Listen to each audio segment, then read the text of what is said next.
JT Top News supported by Silver Emporium, logistic partner BBC Logistics।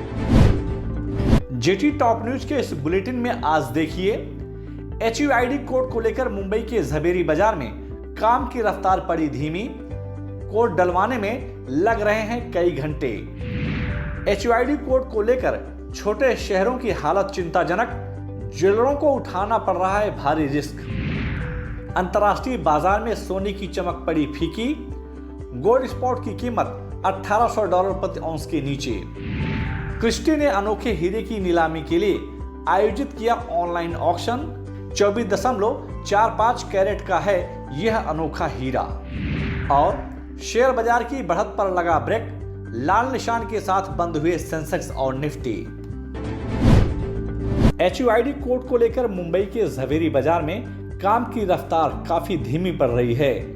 दूसरे lockdown की खुलने के बाद इस बार ज्वेलरी इंडस्ट्री को देश और विदेश से काफी अच्छे ऑर्डर मिल रहे हैं, लेकिन हॉलमार्किंग सेंटर पर HUID कोड को लेकर काफी समय खराब हो रहा है। झवेरी बाजार के ज्वेलरों का कहना है कि एक ज्वेलरी सेट पर HUID कोड डलवाने के लिए उन्हें कई घंटे लग रहे हैं, जिसके चलते उनकी काम की रफ्तार काफी धीमी पड़ रही है। जो भी पूरा दिन शोरूम चालू रहता था वो भी हाफ डे पे, कोई जगह लॉकडाउन अभी भी है, तो उस हिसाब से फ़र्क तो ओवरऑल पड़ा ही है।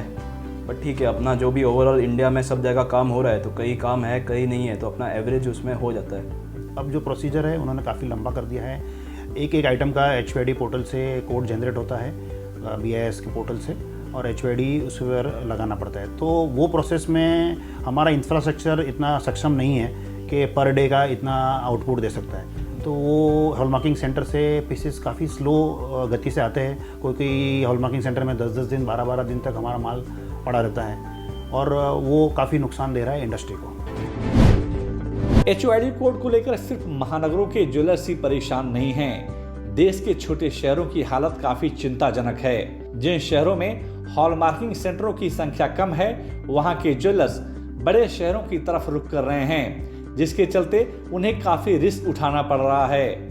हालांकि सरकार ने छोटे शहरों में हॉलमार्किंग सेंटर खोलने का आश्वासन तो दिया था, लेकिन अभी तक जमीन पर कुछ ठोस दिखाई नहीं दे रहा है। डायमंड की नीलामी करने वाली कंपनी क्रिस्टी ने 24.45 कैरेट के एक अनोखे हीरे की नीलामी के लिए 4 अगस्त से 18 अगस्त 2021 के बीच एक ऑनलाइन ऑक्शन आयोजित किया है। क्रिस्टी द्वारा दी गई जानकारी के अनुसार कंपनी ने इस अनोखे हीरे की आरंभिक बोली $1.55 बिलियन लगाई है। गौरतलब है कि गत जून माह में क्रिस्टी ऑनलाइन ऑक्शन के माध्यम से अब तक का सबसे महंगा डायमंड बेचने में कामयाबी हासिल कर चुका है। विश्व में छाए संकट के बाद पिछले कुछ माहों में अंतर्राष्ट्रीय बाजार में डायमंड की जबरदस्त मांग देखने को मिली है, जिसके चलते पॉलिश डायमंड के दाम में काफी इजाफा देखा गया। समय के साथ साथ डायमंड इंडस्ट्री में टेक्नोलॉजी की भी काफी मांग देखने को मिली। यही वजह है कि सेरेन टेक्नोलॉजी के रेवेन्यू में जबरदस्त बढ़त देखने को मिली। सेरेन टेक्नोलॉजी द्वारा जारी एक रिपोर्ट के अनुसार चालू वित्त वर्ष की छमाही पर कंपनी का रेवेन्यू 61% बढ़कर $36 मिलियन तक जा पहुंचा है। मुंबई, दिल्ली, कोलकाता और चेन्नई के सराफा बाजार में शुक्रवार को सोने और चांदी की मांग में नरमी देखी गई। विश्व बाजार में सोने और चांदी की दामों में गिरावट के बीच मुंबई सराफा बाजार में शुद्ध सोने के दाम $132 प्रति 10 ग्राम की गिरावट के साथ 47,471 रुपए के स्तर पर कारोबार करता हुआ दिखा, जबकि शुद्ध चांदी $332 प्रति किलो की गिरावट के साथ 66,666 रुपए के स्तर पर कारोबार करता हुआ दिखाई दिया। बाजार के जानकारों के अनुसार आने वाले दिनों में सोने और चांदी के दाम में गिरावट देखी जा सकती है। कारोबारी सप्ताह के अंतिम दिन यानी शुक्रवार को अंतर्राष्ट्रीय बाजार में गोल्ड स्पॉट की कीमत में गिरावट देखने को मिली। दिन भर के कारोबार के दरमियान गोल्ड स्पॉट की कीमत में $5 प्रति औंस से अधिक की गिरावट देखने को मिली। दिन भर के कारोबार के बीच गोल्ड स्पॉट की कीमत $1798 प्रति औंस के आसपास कारोबार करता हुआ दिखाई दिया। बाजार विशेषज्ञों के अनुसार आने वाले दिनों में सोने के दाम में करेक्शन देखा जा सकता है। अंतर्राष्ट्रीय बाजार की गतिविधियों और आरबीआई की क्रेडिट पॉलिसी को देखते हुए शुक्रवार को मुंबई शेयर बाजार की शुरुआत सकारात्मक हुई। बाजार खुलते ही घरेलू और विदेशी संस्थागत निवेशकों ने बाजार में मुनाफा वसूली करनी शुरू कर दी, जिसके चलते सेंसेक्स और निफ्टी में गिरावट देखने को मिली।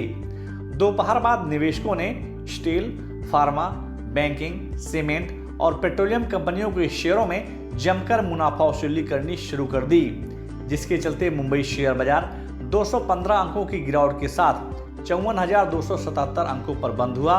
वहीं निफ्टी दिन भर के कारोबार के बीच 56 अंकों की गिरावट के साथ 16,238 अंकों पर बंद हुआ। बाजार के जानकारों के अनुसार अगले सप्ताह मुंबई शेयर बाजार में बिकवाली का दबाव देखा जा सकता है। जेटी टॉप न्यूज के इस एपिसोड में बस इतना ही। आपको यह न्यूज कैसी लगी और आपके क्या सुझाव हैं, हमें कमेंट बॉक्स में जाकर शेयर जरूर करें। और अगर अभी तक आपने जेटी टॉप न्यूज को सब्सक्राइब नहीं किया तो आप तुरंत सब्सक्राइब, लाइक और शेयर जरूर करें, जिससे आप तक ज्वेलरी इंडस्ट्री की अपडेट खबरें पहुंचती रहें। JT Top News supported by Silver Emporium, logistic partner BVC Logistics.